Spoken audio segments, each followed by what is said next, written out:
छोटा सा गांव था, नाम था मोहनपुर। उस गांव में एक 200 साल पुराना कुआं था। लोग कहते थे हर रात उस कुएं से एक रोती हुई लड़की की आवाज सुनाई देती है। लेकिन एक बात सब लोगों को हैरान कर देती है, मोहनपुर गांव का जो भी लड़का उस कुएं के पास पानी पीने जाता है, वह 2 दिन के अंदर मर जाता है और मरा हुआ शरीर गायब हो जाता है। और एक दिन इसी गांव में एक शहर से अर्जुन नाम का लड़का आता है। अर्जुन वह छुट्टियों में अपने दादाजी से मिलने आए थे। एक दिन अर्जुन गांव के लोगों से सुना है कि वह कुआं बहुत डरावना है और कोई उसके पास नहीं जाता।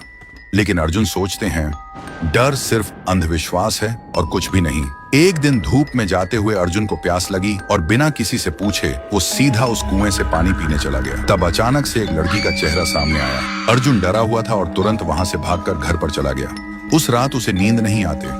हर समय उसे लगता है कोई उसे देख रहा है और कोई बुला रहा है। अब उसे भी डर लगने लगा था। फिर सुबह अर्जुन ने एक बुजुर्ग से पूछा, चाचा ये कुआं इतना डरावना क्यों है?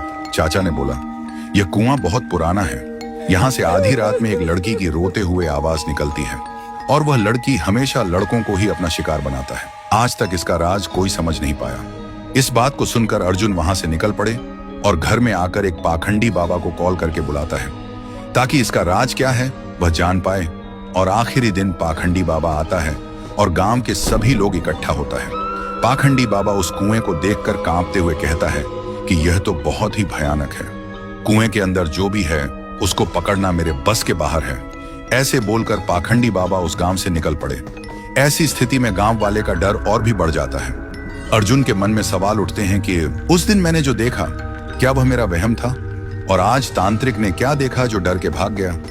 आखिरी दिन अर्जुन आधी रात में कुएं के पास एक पेड़ के पीछे छुप जाता है। अर्जुन देखा है कि कुएं के अंदर से एक अजीब सा रोने वाला लड़की का आवाज सुनाई देता है और तभी कुएं के अंदर से एक लड़की बाहर निकलती है।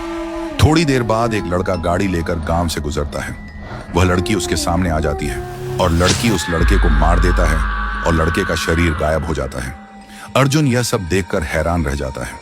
उसके दिमाग में एक ही सवाल घूमता है कि यह लड़की कौन है जो लड़के को ही अपना शिकार बनाते हैं, लड़कियों को क्यों नहीं? तो दोस्तों, अगर आपको जानना है कि उसे कुएं में वह लड़की कौन था और वह सिर्फ लड़कों को ही क्यों अपना शिकार बनाती है, तो कमेंट करो, पार्ट 2 चाहिए।